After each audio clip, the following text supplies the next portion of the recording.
Hey, it's Shad, and I want to show you how to add bundles to the FX panel. First of all, open the panel by going to Windows Extensions FX Panel, and then click on the FX Panel icon to open the quick menu. There you'll find a couple ways to add stuff like bundles, actions, scripts, and we want to add a bundle. Then select one of those FXP files which you downloaded from our website.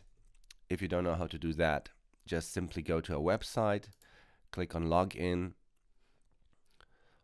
with your data, and then you'll find under the downloads section, you find all the bundles you purchased and you can download them right here. So back in Photoshop, select one of those FXP files and don't mind if there's a preview image or if there's not. Nevertheless, just select one of those files and click open. And that's how you add your first bundle into the FX panel.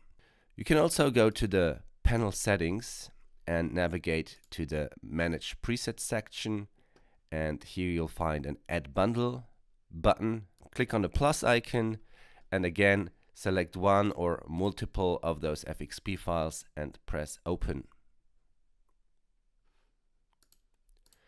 You could also switch to your Explorer or Finder and select multiple FXP files and drag and drop them on the designated area here.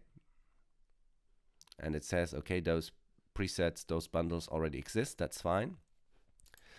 By the way, if the panel is detached like that and you switch to a different app, it will disappear, so make sure you attach it here and then you can just simply drag it here. Or just select any of those bundles and drag them right into the list view or the image view, and that's actually the easiest way. If you want to delete one or all of those bundles, go back to the panel settings, to the Manage Preset area, and select each item individually, or go to the Add Bundle button, press the Alt key or Option key and click on the X icon to delete all of those bundles.